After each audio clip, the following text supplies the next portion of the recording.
Hai, aku Lukman. Selamat datang di channel IPA Fun.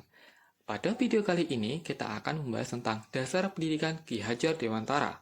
Tentunya, Sobat Pendidikan sudah tahu kan tentang Ki Hajar Dewantara? Yap, betul. Ki Hajar Dewantara adalah salah satu tokoh pendidikan di Indonesia. Bahkan pada hari kelahirannya diperingati sebagai Hari Pendidikan Indonesia, yaitu tanggal 2 Mei. Pendidikan di Indonesia terus berkembang dari waktu ke waktu. Dasar dari pemikiran perkembangan tersebut salah satunya adalah dari pemikiran Ki Hajar Dewantara. Oleh karena itu, mari kita bahas pokok pemikiran Ki Hajar Dewantara itu seperti apa sih? Pemikiran Ki Hajar Dewantara yang pertama, pendidikan diartikan sebagai tuntunan dalam hidup tumbuhnya anak-anak. Maksudnya, pendidikan menuntun segala kodrat yang ada pada anak-anak. Hendaknya, sebagai pendidik menyadari bahwa anak telah memiliki kodratnya. Tujuan dari pendidikan yaitu menuntun anak supaya dapat meraih keselamatan. Selain itu, pendidik juga tidak dapat memaksakan kehendaknya pada siswa. Maka, pendidikan hendaknya berpusat pada peserta didik. Pemikiran kedua dari Ki Hajar Dewantara, pendidik layaknya seorang petani, sedangkan murid layaknya sebuah tanaman.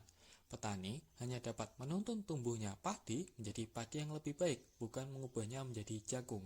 Sama halnya dengan guru menuntun dan membimbing peserta didik supaya dapat berkembang maksimal sesuai dengan kodratnya. Peserta didik dituntun supaya terhindar dari hal negatif dalam hidup. Saat peserta didik mendapat pendidikan dan tuntunan yang sesuai, maka budi pekerti baik akan tumbuh dan menutupi hal negatif pada dirinya. Pemikiran ketiga dari Ki Hajar Dewantara yakni anak lahir dengan kekuatan kodrat yang masih samar-samar. Peran dari pendidikan yaitu menebalkan tulisan samar yang berisi hal baik dan tulisan yang kurang baik akan dibiarkan. Dasar pendidikan anak berhubungan dengan kodrat alam dan kodrat zamannya. Pendidikan hendaknya mempertimbangkan karakter dasar dan kondisi lingkungan tempat dari peserta didik. Pendidikan yang dilakukan juga harus disesuaikan dengan perkembangan zaman dan usia perkembangan anak. Yang menjadi pertanyaan selanjutnya, benarkah pemikiran Ki Hajar Dewantara relevan dengan pendidikan di Indonesia? Dalam pembukaan Undang-Undang Dasar Negara Republik Indonesia tahun 1945 pada alinea 4, tertulis bahwa pendidikan mencerdaskan bangsa dan hal tersebut dapat dicapai dengan berdasarkan kemerdekaan. Dalam hal ini, maka tujuan pendidikan bukan untuk mencerdaskan satu individu dan meningkatkan pengetahuan saja. Mencerdaskan kehidupan bangsa yaitu menyesuaikan pendidikan dengan kebutuhan hidup rakyat Indonesia. Apalagi pada saat ini kurikulum Merdeka Belajar sudah mulai diterapkan. Dengan kurikulum tersebut, pendidikan akan berpihak pada peserta didik. Dalam pembelajaran, peserta didik bukan hanya mendapat pelajaran atau materi, namun juga pendidikan karakter. Pendidikan dilakukan dengan jiwa merdeka. Pendidikan memberikan tuntunan bagi hidup anak agar berkembang dengan subur dan selamat lahir batin. Dalam penerapannya, hendaknya pendidikan menyesuaikan dengan kondisi anak, sehingga anak tidak akan merasa terpaksa.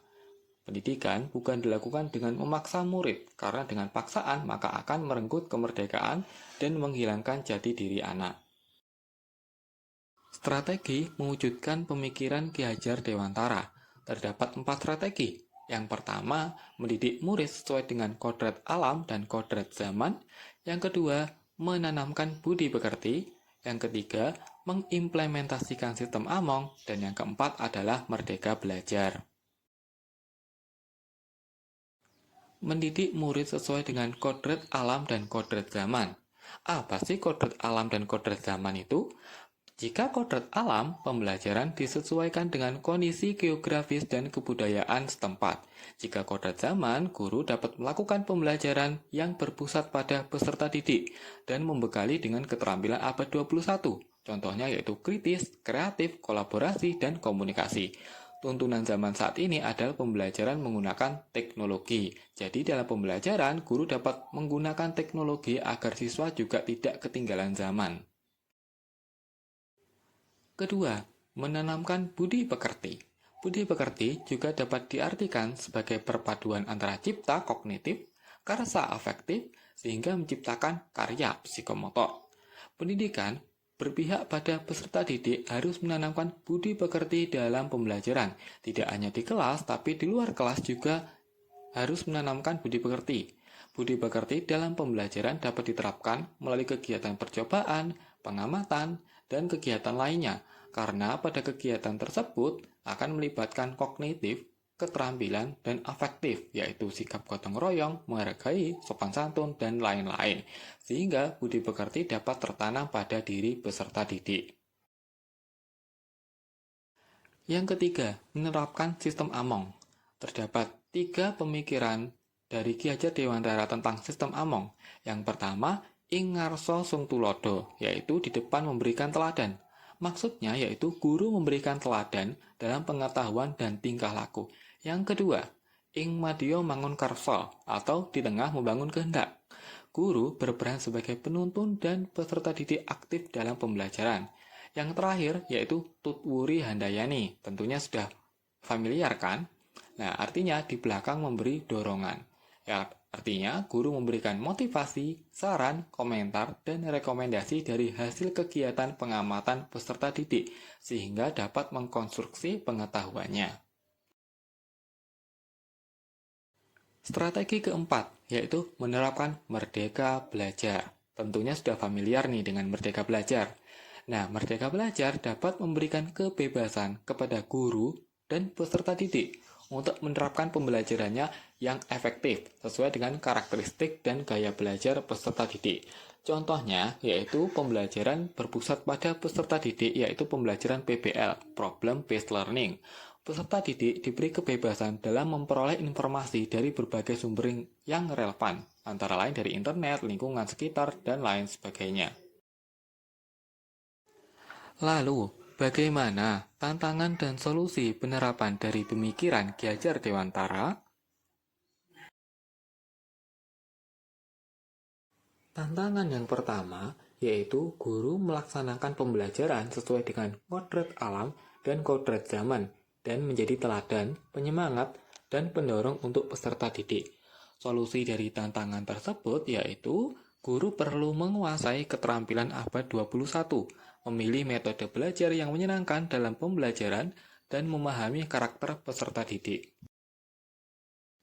Tantangan yang kedua yaitu guru melaksanakan pembelajaran yang bermakna dan berdampak bagi peserta didik. Solusinya yaitu berupaya mendidik dengan lebih kreatif dan inovatif dalam pembelajaran, serta mengadakan peningkatan kualitas tenaga pendidik dengan mengikuti workshop atau seminar. Tantangan yang ketiga, pendidikan seringkali mengacu pada hasil. Solusinya yaitu pendidikan juga berfokus pada proses juga, tidak hanya pada hasil, sehingga guru lebih memperhatikan proses pembelajaran yang dialami oleh peserta didik, baik pada saat sebelum, pada saat pembelajaran, dan sesudah pembelajaran. Tantangan yang keempat yaitu kurang terlibatnya peran orang tua dan masyarakat untuk menyukseskan program sekolah.